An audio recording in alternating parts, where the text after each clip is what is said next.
하나님께서 저희들에게 주시는 말씀은 누가복음 22장 54절로 57절에 있는 말씀 가지고 하나님과 거리감 좁히는 것이 믿음이다 라고 하는 제목으로 하나님의 은혜 함께 나누기 원합니다. 여러분들 천국 가서 예수님 만나서 가장 어색한 인사가 무엇일까? 혹시 이런 인사 아닐까요? 말씀은 많이 들었습니다 하면서 아니면 또 이런 인사하시는 분은 아예 천국 가는 게 불가능할까요? 지금부터 우리가 예수님과 친밀감 또 가까이함이 있어야 합니다. 저는 어렸을 때 토끼를 키워봤습니다. 토끼는 뭐 한 달에 한 번씩 임신해서 새끼를 10마리씩 낳기 때문에 토끼 2마리만 가지고 오면은 1년에 1000마리가 아니라 10,000마리까지도 키울 수가 있습니다. 그러나 땅과 먹이가 부족하여서 엄청난 숫자로 키우지는 못했지만 저는 토끼를 키우면서 알 수 있었던 거 한 가지가 있습니다. 그것은 토끼는 아무리 예뻐해주고 먹이를 주고 내가 친하게 지내도 그 녀석은 죽을 때까지 주인을 못 알아본다는 겁니다. 그래서 제가 먹을 풀을 가지고 가도 멀찌감치 도망쳤다가 놓고 가야 그제서 와서 먹는 것이죠. 그래서 한국말에 토끼여라라는 말이 토끼여서 토끼여라일까요? 여러분, 주인이 가까이 하기 무척 힘든 짐승이 토끼입니다. 그러나 강아지는 다르죠. 주인을 잘 알아봅니다. 여러분, 우리도 하나님 앞에서 토끼 같은 인생이십니까? 우리 신앙생활 10년, 20년, 30년 했어도 하나님과 하나도 친하지 않고 거리감 있이 지내시는 분들 혹시 계십니까? 여러분들은 어떠십니까? 하나님과 여러분들 친하십니까? 우리 현대인들 가까이 하는 거 싫어합니다. 특히 뭐 부모, 자식들 간에도 가까이 하는 것 요즘 그닥 좋아하지 않습니다. 갈수록 더 그렇습니다. 정말 예수님 오실 날이 가까우는 것 같습니다. 이제 한국은 조금 있으면 설날이 다가옵니다. 요즘 어느 며느리가요 시어머니에게 이런 편지를 썼다고 합니다. 어머니, 아버지 보세요. 우리는 당신의 기쁨조가 아닙니다. 나이 들면 외로운 게 맞죠. 그리고 외로움을 견딜 줄 아는 사람이 성숙한 사람이에요. 자식, 손자, 며느리에게 인생의 안전이나 기쁨이나 위안을 구하지 마시고 외로움은 친구들과 달래시거나 취미생활로 달래세요. 죽을 땐 언제나 누구나 외로운 거예요. 그 연세의 외로움을 품을 줄 아는 사람이 사람다운 사람이고 나이 들어서 젊은이 같이 살려 하는 게 어리석은 것입니다. 좀 대단한 며느리네요. 자, 마음만은 청춘이고 어쩌고 이런 어리석은 말씀은 하지 마세요. 나이 들어서 마음이 청춘이면 그건 주책 바가지인 것입니다. 늙으면 말도 조심하세요. 판단력이 줄어드니 남의 일에 훈수 두는 것도 삼가해야 하고 돌아다니지 말고 방구석에 앉아 계세요. 세상이 바뀌니 남보다, 특히 젊은 사람보다 많이 알고 대접받아야 한다는 편견은 버려야 합니다. 나이 든다는 것은 나이에 권력이 생기는 것이 아니고 자기의 삶이 소멸해 가는 것임을 깨닫고 혼자 조용히 물러나는 법을 배우는 과정임을 깨달아야 합니다. 그리고 전화를 몇 개월에 한 번 하든 1년에 한 번 하든 아니면 영원히 하지 않아도 그것이 뭐가 그리 중요하세요? 그런 것 가지고 애들 아빠 그만 괴롭혀세요. 마지막으로 이번 명절에 몰디브 여행 가서 모히또 마시고 즐겁게 지내야 하니까 내려가지 못합니다. 그렇게 아시고 10만 원 통장으로 입금해 놓았으니 찾아서 마음껏 쓰세요. 기가 막힙니다. 그죠? 참. 그런데 이 편지에 대해서 시어머니가 이렇게 답장을 했습니다. 고맙다 며느라. 형편도 어려울 텐데 그렇게 큰 돈 10만 원씩이나 보내주고 이번 설에 내려오면 선산 판 돈 90억 하고 집 앞에 도로 난다고 토지 보상 받은 거 60억 합해서 3남매에게 나눠주려더니 바쁘면 할 수 없지 뭐 어쩌겠냐. 둘째하고 막내딸에게 반반씩 갈라주고 말란다. 내가 살면 얼마나 더 살겠냐. 여행이나 잘 다녀오고 푹 쉬어라. 그리고 선물은 사올 필요 없다. 여러분, 요즘 이처럼 집안에서도 사람들 사이에 이렇게 거리감이 있습니다. 가까이 해야 하는데 그렇지 못한 인간관계가 우리가 얼마나 많습니까? 여러분, 신앙은요 가까이 하는 영적인 싸움입니다. 누가 신앙이 좋은가? 하나님과 가까이 있는 사람이 좋은 거죠. 무엇을 가까이 하느냐에 따라서 그 사람과 그 사람의 인생이 달라집니다. 전 어린 시절 연탄 공장에서 연탄을 날라서 불우한 이웃을 갖다 주기도 하고 우리 교회 중고등부에서 그런 일을 좀 한 적이 있습니다. 옷에 묻지 않으려고 무척 신경을 썼습니다. 그래서 옷에는 검은 연탄가루가 묻지 않았지만 집에 와서 세수하려고 거울을 보니까 이 코 밑에 그냥 시커멓게 이렇게 연탄이 묻어 있더라고요. 여러분, 이처럼 사람은 누구와 가깝게 지내느냐에 따라서 그 사람이 달라지는 것입니다. 여러분, 문 가까이에 키가 있는 거죠. 우리 열쇠 키는 항상 문 근처에 있습니다. 문을 잠그고 그 키를 뭐 바닷속에 갖다 놓는 사람 없고, 우리 호놀룰루 시청 앞에다가 숨겨놓는 사람 없습니다. 그저 문 근처 어디에다 갖다 놓고 우리 아들 딸들이 오면 이거 문 열고 들어가라, 이렇게 얘기하는 거죠. 마찬가지로 우리 인생의 열쇠도, 우리 신앙생활의 키도 사실 가까운 데 있습니다. 더 나아가서는 하나님과 가까워지는 것이 그게 키이고 열쇠이고 힘이라는 사실입니다. 여러분, 가까이 있어야 힘이 되는 것입니다. 오늘 본문 말씀 보세요. 왜 베드로가 예수님을 3번이나 배신하고 부인하였는가 하는 것입니다. 그렇게 될 수밖에 없는 모습을 오늘 성경은 강조하고 있는 것입니다. 즉, 베드로가 예수님을 부인하기 전에 힌트, 사인이 있어요. 그거 무엇이냐? 그 단어가 멀찍이 따라갔다는 겁니다. 예수님 멀찍이 따라갔다. 마가복음 14장 54절에요. 베드로가 예수를 멀찍이 따라 대제사장의 집들 안까지 들어가서 아랫 사람들과 함께 앉아 불을 쬐더라. Peter followed him at a distance. 그 다음에 또 이렇게 따라가는 것이요, 멀찍이 따라가는 거. 여러분, 이게 안 따라가는 것도 아니고 따라가는 것도 아니고, 이게 뭡니까? 멀찍이라는 이 말, at a distance라고 하는 말은 그렇습니다. 봐요, 우리가 구원을 얘기할 때도요, 그 사람 거의 구원 받았어 라고 하면 그게 구원 받았다는 겁니까? 안 받았다는 겁니까? 안 받았다는 거죠. 거의 구원 받았다는 것은. 이해하기 어렵습니까? 더 쉽게, 어떤 아이가 대학교에 거의 입학할 뻔했어. 그럼 입학했다는 겁니까? 못 들어갔다는 겁니까? 못했다는 거죠. 이런 의미에서 멀찍이 따랐다는 말은 어떻게 해석해야 할까요? 결론적으로는 따르지 않았다는 겁니다. 자, 우리 신앙생활이 2018년 눈앞에 펼쳐집니다. 어떻게 우리가 주님을 따라가야 할까요? 이 거리, 멀찍이라는 거리가 베드로의 생각으로는요, 안전거리라고 생각했겠죠. 이 정도 예수를 따라가면 안전하겠지, 로마 군인으로부터도 안전하겠지, 이 정도의 거리라면 충분히 도망칠 수 있을 거야, 이 정도의 거리라면 나를 저 예수님과 관계 있는 것도 아니고 없는 것도 아니고 라고 생각하면서 이 정도면 내 생명은 안전해. 여러분, 이 멀찍이라는 이거, 나에게 피해가 가지 않는 거리, 그 거리 때문에 결국 베드로는 예수님을 배신하게 되었던 것입니다. 그 거리 때문에 큰 실패를 하게 된 거죠. 이 거리가 아마 에러디스턴스라는 이 거리가 마음의 거리였을 겁니다. 여러분, 이와는 다르게 구약성경에 보면은 룻이라고 하는 여자 있죠. 이 여성분은요, 이 룻기는 사실 성경에서 굉장히 중요한 성경입니다. 특별히 이스라엘 사람들은 이 룻기를 모든 절기 때마다 빼놓지 않고 읽는 성경이 이 룻기입니다. 참 특이하죠.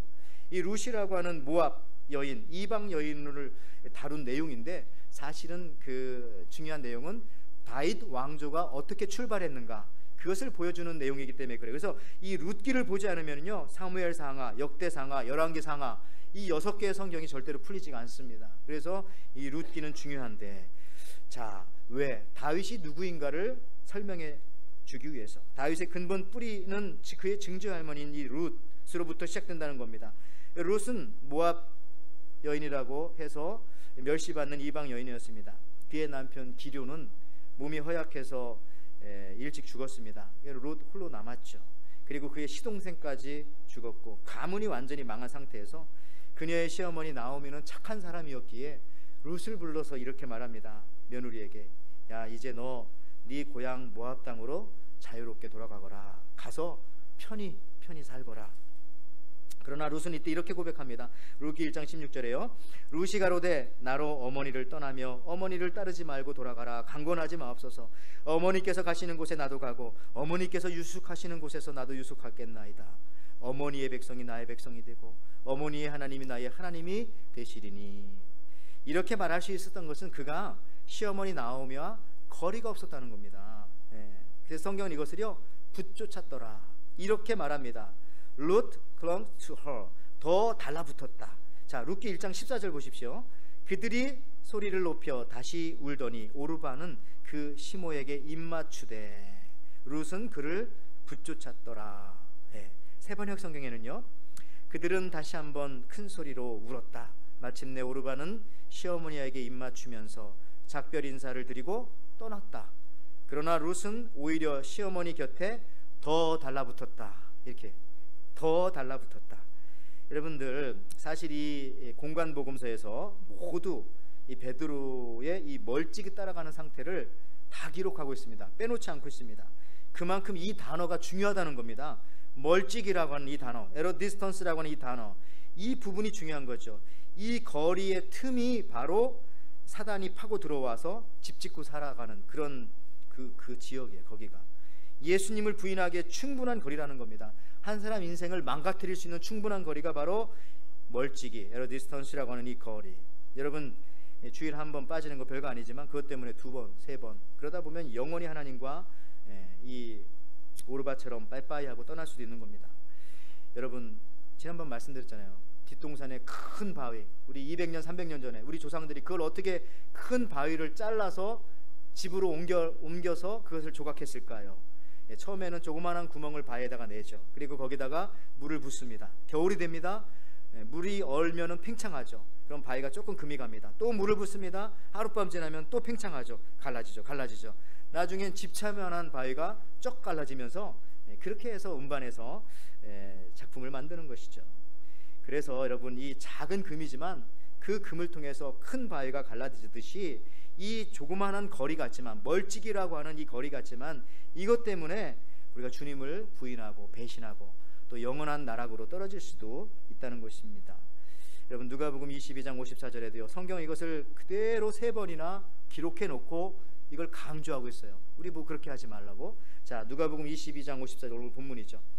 예수를 잡아 끌고 대제사장의 집으로 들어갈새 베드로가 멀찍이 따라 가니라. 여기도 보면 Peter followed at a distance. 그다음에 마가복음 14장 54절에도요 베드로가 예수를 멀찍이 따라 대제사장의 집들 안까지 들어가서 아랫사람들과 함께 앉아 불을 쬐더라. 여기도 마찬가지입니다. Peter followed him at a distance. 그 다음에 마태복음 26장 58절에도 똑같이 기록하고 있어요. 베드로가 멀찍이 예수를 따라 대제사장의 집들까지 가서, 여기도 Peter followed him at a distance.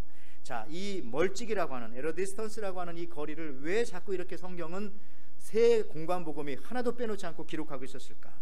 이것이 초대교회와 성경 저자들에게는 이 부분이 굉장히 중요한 부분이고요. 이거를 강조하고 싶었던 겁니다. 성경을 읽은 사람들에게, 그리고 교우들에게. 여러분, 이왕 우리가 예수를 믿으려면 확실히 믿읍시다. 좀 더 가까이 붙쫓아서, 여기 보니까 더 달라붙어서 예수님 믿어야 하는 것입니다. 그 거리가 나면은요 거기에 사단이 와서 집 짓고 사는 겁니다. 좀 더 가까이 예수님께 나아가야 하고 예수님을 따르는 2018년도 한 해가 되시기를 주님의 이름으로 축원을 드립니다. 여러분, 우리 최근에 인터넷에 이게 못된 글이 있더라고요. 아주 부정적인 글이어서 제가 여러분에게 소개시켜주고 싶은 마음은 털끝만치도 없지만은 설교 문맥상 소개하겠습니다. 이 교회에서 뭘 좀 봉사하려고 하면 마음속에 이런 생각이 든답니다. 첫째, 너까지 나설 필요 없다. 여러분, 그런 사람이 있어요. 사역방 나면 하는데 너까지 나설 필요 없다. 두 번째, 헌신하면 헌신짝 된다. 세 번째, 하지 않으면 편하다. 편하던가요? 네 번째, 새벽기도 가려 결심하면 일찍 일어나는 새가 더 피곤하다. 다섯 번째, 절대 먼저 하지 말라고 하면서요 하면 된다가 아니고 되면 하라. 참 이거 티끌 모아 태산이다가 아니라 티끌은 모아봤자 티끌이다. 그래서 그런 일 뭐하라 하냐, 편히 쉬어라, 교회 다니면서. 이런 마음의 상태가 바로 멀찍이 아닙니까? 하나님과 멀어지는 것이 여러분 불행의 시작이에요. 신앙생활의 관건은 얼마나 가까이 있느냐 하는 것입니다. 하나님과 멀어질수록 마귀와는 가까워진다고 생각하면 됩니다. 난로와 멀어질수록 추워지죠. 에어컨디션과 멀어질수록 더워지죠. 너무 당연한 건데 하나님과 멀어지면 아무것도 어떤 일도 이루어지지 않을 거라고 생각하지만 그 뒷부분이 중요해요. 하나님과 멀어지면 상대적으로 마귀와는 가까워지는 겁니다. 그냥 하나님과 멀어지는 거 그걸로 딱 끝나는 것이 아니라 하나님과 멀어지면 사단과는 가까워지는 겁니다. 그래서 하나님과 가까워져야 된다니까요. 여러분, 교수는 어떤 사람이 교수 된다고요? 실력 좋은 사람, 외국에서 명문대 나온 사람이 교수 되는 거 아닙니다. 우리 교수 되신 분도 계시지만 교수와 가까운 사람이 교수 된다고 하더라고요. 맞죠? 여러분, 가까이 지내면 그와 같은 사람 되는 겁니다. 그래서 교수 집안에 교수 나오고요, 사학과 집안에 사학과가 나오고요, 목사 집안에 목사가 나오는 것입니다. 이유는 간단합니다. 왜? 가까이 있으면 그 영향력을 많이 받기 때문에 그렇습니다. 여러분, 심지어 알코올 중독자 아버지를 둔 딸이 나는 이제 우리 아버지와 같은 사람하고 결혼 안 하겠어라고 하지만 그렇지 않은 사람에 비해서 알코올 중독자 남편을 얻을 확률이 4배나 많은 것입니다. 그 이유가 왜 그럴까요? 익숙하기 때문에, 그 영향력을 받아서 가까이 지냈기 때문에 편한 겁니다. 그래서 마음속으로 머릿속으로는 안 되지 하지만 몸이 그냥 글로 가는 거예요. 나도 모르게 그렇게 선택하게 되어지는 겁니다. 여러분들, 그래서 누구와 가까이 지내느냐, 하나님과 가까이 지내는 거 중요하고요, 하나님과 가까이 함이 힘이 되는 것입니다. 내 주를 가까이 하게 하면 그게 가장 강한 힘입니다. 여러분, 눈이 나쁘면 시력, 눈의 힘이라고 하잖아요. 시력 나쁘면 어떻게 하면 됩니까? 시력이 나쁘면 또 가까이 보면 되는 겁니다. 가까이 봐도 난 이상하네. 자, 그런데 가까이 보면 되는 겁니다. 가까이. 여러분들, 그런데 사실 감사하게도 하나님께 가까이 가려고만 하면 우리 다 갈 수 있어요. 왜 그런지 아세요? 하나님께서 이미 그 길을 열어놓으셨기 때문에 그렇습니다. 우리 마가복음 15장 38절 말씀 보면 예수님께서 십자가 질 때 성소의 휘장이 다 갈라진 모습을 표현합니다. 보십시오. 이에 성소 휘장이 위로부터 아래까지 찢어져 둘이 되니라. 자, 보십시오. 예수님 십자가에 돌아가실 때 지성소와 성소 사이에 있는 휘장은 양쪽에서 황소 3마리가, 그러니까 6마리가 끌어도 끊어지지 않는 그런 휘장이에요. 우리가 바람에 날리는 커튼과 같은 그런 휘장이 아닙니다. 지성소와 성소를 가르는 그 휘장은요, 이 휘장은요 24개의 실로 꼬아서 만든 그 줄을 또 72가닥으로 엮어가지고 이렇게 만드는 아주 두꺼운 휘장이에요. 지성소와 성소 사이에는. 그래서 두께가 9.34cm입니다. 이 정도. 그 다음에 길이가 22.4m, 그리고 높이가 11.2m, 한 3, 4층 정도 건물됩니다. 그것을 예수님께서 십자가 지실 때 하늘에서부터 땅으로 하나님께서 찢었다는 거죠. 여기 보니까 마가복음 15장 38절에도 그러잖아요. The curtain of the temple was torn in two from top to bottom. From top to bottom. 그러니까 위에서부터 하나님께서 찢어 주신 거예요. 열어 주신 거예요. 그러니까 그 열린 길로 무슨 의미입니까? 누구든지 와라, 내가 다 받아주겠다고 하신 하나님의 말씀입니다.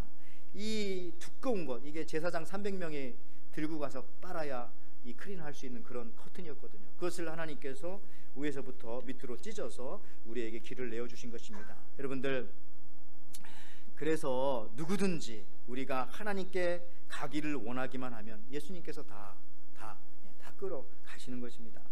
그렇다면 우리가 어떻게 하나님께 더 가까이 갈 수가 있을까요?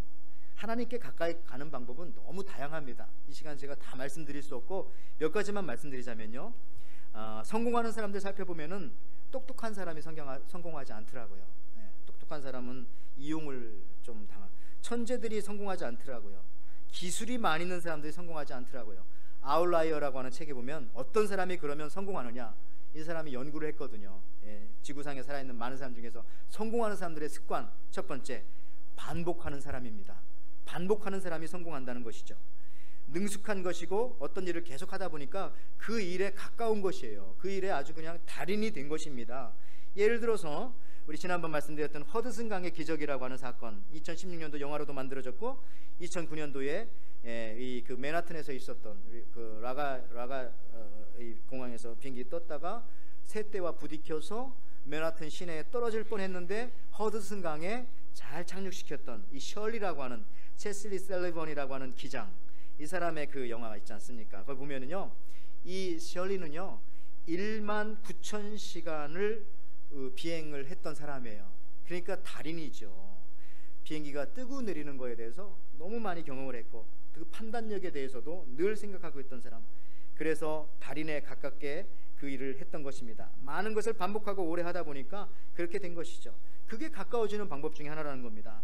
여러분도요, 사실 우리가 신앙생활도요, 내가 하나님께 시간을 드리는 거, 그게 뭐 중요하냐? 많이 드리는 거 중요하냐? 질이 중요하지. 질도 중요하지만 질이 있기 위해서는 양이 중요하다는 겁니다. 일주일에 몇 시간을 하나님께 드리느냐, 이거 중요합니다. 여러분들 일주일에 몇 시간 하나님께 드리십니까? 하루에 몇 시간 하나님이 나와 함께 하신다는 것을 인식하면서 지내느냐, 그것이 그 사람의 믿음의 능력이 되는 것입니다. 분명 다르죠. 이 아웃라이어라는 책에 보면은 1만 시간의 법칙이 나와요. 1만 시간 무슨 일을 집중해서 했을 때 그 사람이 비범한 사람이 된다는 겁니다. 평범한 사람을 뛰어넘어서 아웃라이어가 된다는 것이죠. 1만 시간 하려면은 똑같은 일을 하루에 3시간씩 10년 하면은 1만 시간 딱 되는 겁니다. 여러분, 예배와 기도, 성경 묵상, 찬송 등으로 하나님과 가까이 지내는 시간이 별거 아닌 것 같지만은 그렇지 않다는 겁니다. 지금 이 시간도 계속 쌓이고 있는 것이죠. 여러분, 티핑 포인트라고 하는 이 단어 들어보셨어요? 티핑 포인트? 한국말로는 임계치. 네이버 사전에 찾아봤더니 이렇게 설명되어 있대요. 티핑 포인트, 작은 변화들이 어느 정도 기간을 두고 쌓여 이제 작은 변화 하나만 더 일어나도 갑자기 큰 영향을 초래할 수 있는 상태가 된 단계, 이것이 티핑 포인트. 성도 여러분, 그렇습니다. 물은요 50도에서도 끓어요. 50도 끓는 물에 손 넣어보세요. 손 됩니다. 그런데 70도도 물이 끓고 있어요. 99도도 물이 끓고 있어요. 근데 100도가 되면 물이 어떻게 됩니까? 그때부터는 연기가 되어서, 구름이 되어서, 수증기가 되어서 날아가 버리죠. 그러니까 99도도 끓고 있고 90도도 끓고 있고 50도도 끓고 있어요. 그러나 그 안에는 다 다르죠. 무슨 말입니까?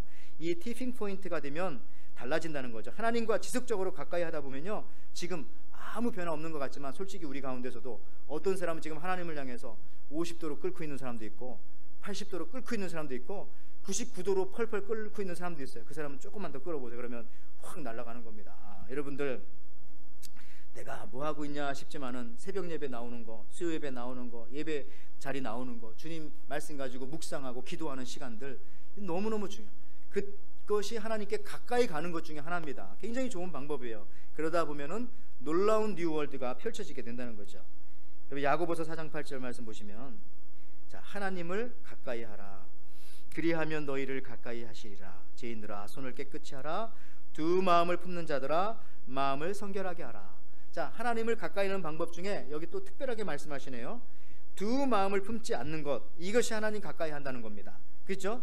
하나님을 가까이 하라부터 시작해서 마지막 결론 부분 뭡니까? 두 마음을 품지 말아라. 두 단마음을 가질 때 그것이 하나님과 가까이 되는 것이다. 여러분, 그 미국 프로야구 선수 중에 이치로 아시죠? 스즈키 이치로 선수. 이분은 미국에서 17년 동안 프로야구 선수 생활했고 지금도 현직에 있습니다. 아마 43살로 제가 알고 있고요. 미국에서 17년 동안 있으면서 마이애미 양키스 등에서 시애틀 이런 데서 활약하고 있고 3080타를 안타를 쳐냈어요. 이게 대단한 것이죠. 예, 한 번은 그가 굉장히 중요한 게임이 있었던 날입니다. 자기 팀에서 어떤 선수가 안타를 쳐가지고 득점을 했어요. 그러니까 선수가 막 홈으로 들어오니까 사람들이 나가서 뭐 환영하고 뭐 박수치고 하잖아요. 근데 이치로 선수는 그때 벤치에 앉아가지고 그냥 멍하니 하늘만 바라보고 있었어요.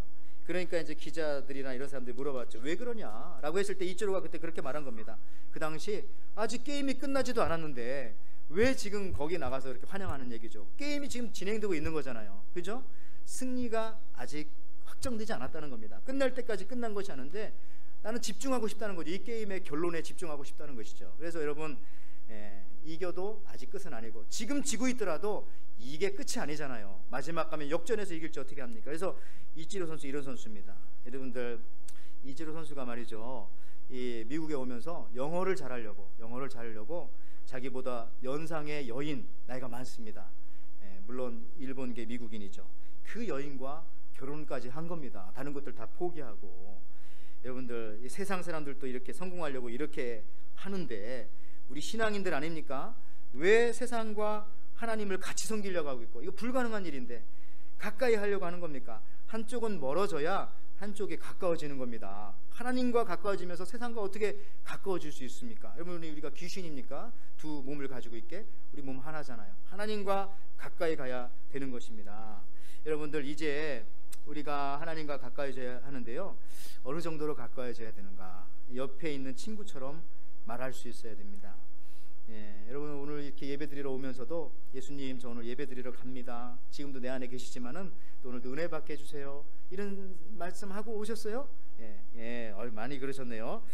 제가 여러분과 있었던 보람이 생깁니다. 자, 그래요. 이 시내산에서 모세가 십계명을 받는 그 순간입니다. 그때 천둥과 번개가 치고 불이 막 내려오기 시작합니다. 불이. 그러니까 구약시대에 하나님께서 이렇게 임하셨어요. 이렇게 역사하셨어요. 그런데 이 하나님의 임재를 놓고 모세는 너무 기쁜 거죠. 하나님 정말 여기 계셨군요. 감사하고 기쁩니다. 마음에 편안함이 옵니다. 근데 모세를 제외한 다른 이스라엘 백성들, 그 두령들은 마음속에 두려움이 밀려오기 시작한 겁니다. 이상하지 않아요? 하나님이 임재하셨는데 마음속에 두려움이 밀려오는 겁니다. 그 신명기 5장 25절에 이렇게 설명합니다. 이제 우리가 죽을 까닭이 무엇이니까? 이 큰 불이 우리를 삼킬 것이요, 만일 우리가 우리 하나님 여호와의 음성을 다시 들으면 죽을 것이라.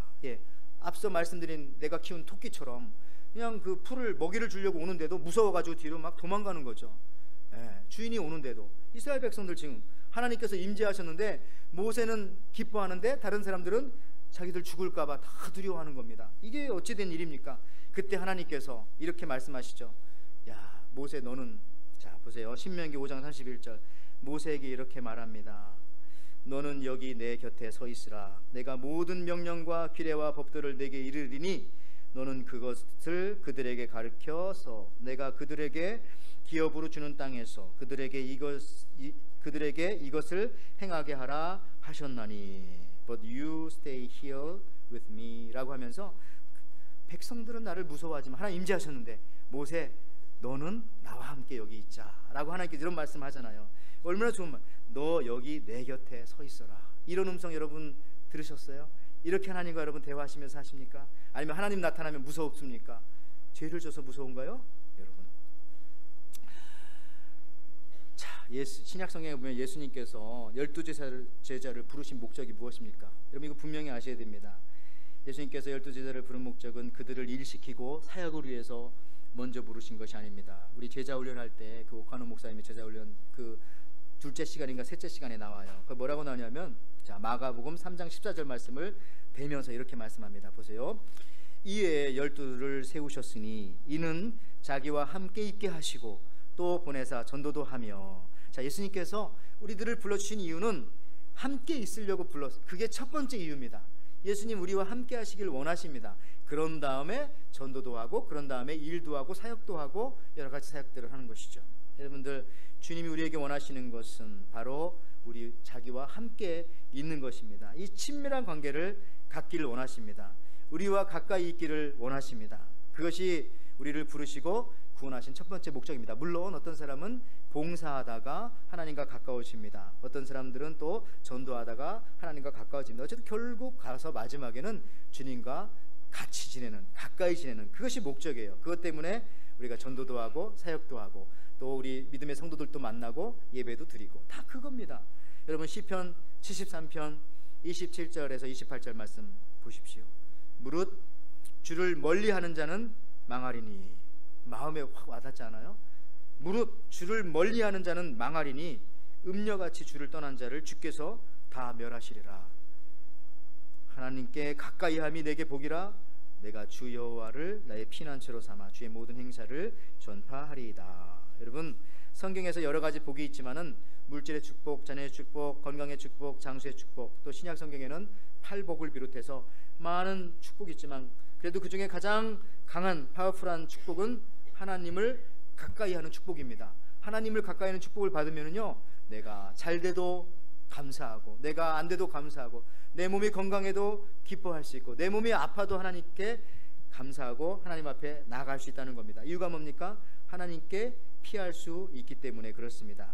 하나님이 가까이 사니 얼마나 안전합니까? 얼마나 행복합니까? 뭐 부러울 곳이 어디 있습니까? 경찰서장 아들하고만 친해도 도시 지나다니는데 하나도 그냥 어렵지가 않더라고요. 여러분들 더 나아가서는 이제 여러분 몸이 왔으니까 마음도 여기 가까이 오셔야 합니다.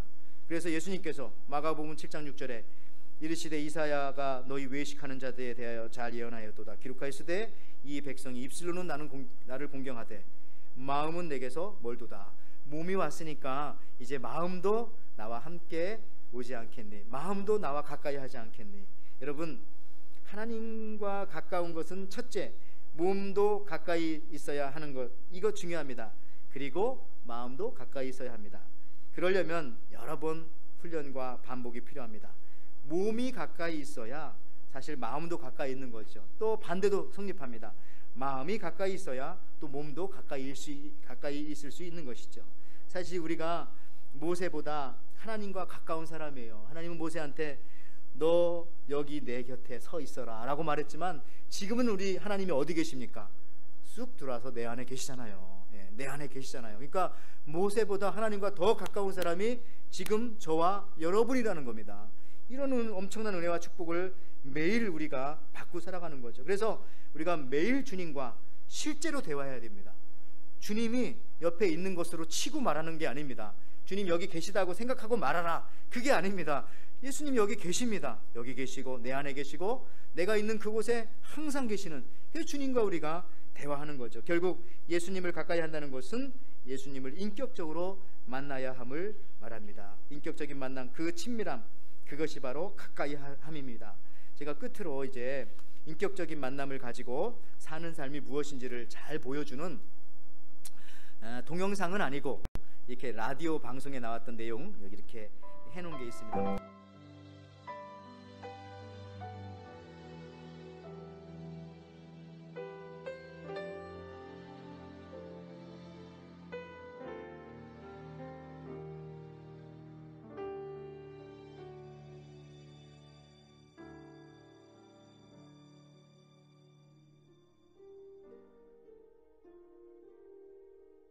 Hey, Mike, can I talk to you? You bet, Logan. What's up? I want to tell you something that God just told me. Okay. Last night, my dad was roping this calf. And this calf had been born from a really old cow. She didn't have really the greatest milk. She didn't have, like, the vitamin C and stuff. Okay. Hold on. Mom? So cute. I guess his mom's talking to him. I'm talking right now. I'll be up in a sec. But sorry about that. But anyway, she broke her back.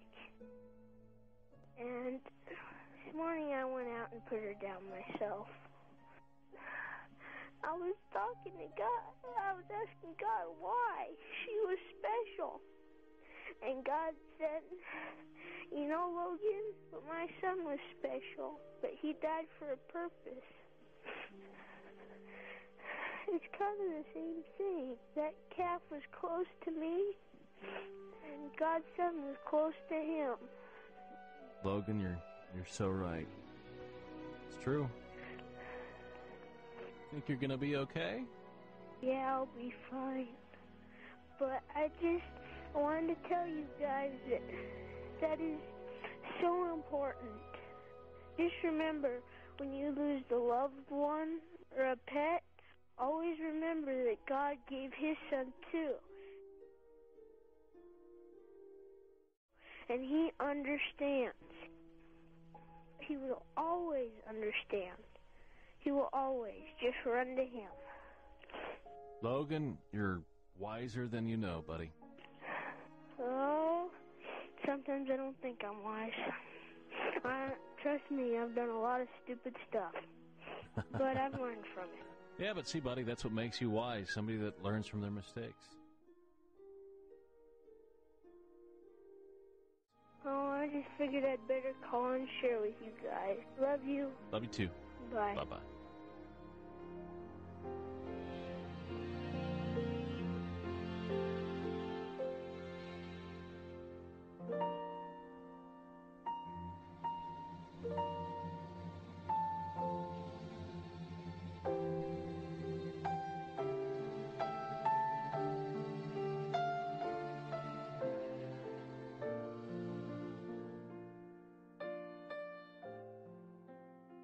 그렇습니다. 우리도 하나님의 자녀고 우리도 하나님의 어린 아이들입니다. 하나님과 우리 주님과 이렇게 맨날 대화할 수 있는 것이죠. 그게 바로 가까워지는 겁니다. 매 순간 매 시간 무엇을 할 때, 어떤 일이 벌어질 때, 어떤 상황 속에서도 주님과 하나님과 거리감 좁히는 그것이 바로 믿음이고 그것이 바로 여러분 능력이라는 것입니다. 주님과 더 달라붙어서 붙여차서 여러분 승리하시는 여러분들 되시기를 주님의 이름으로 축원을 드립니다.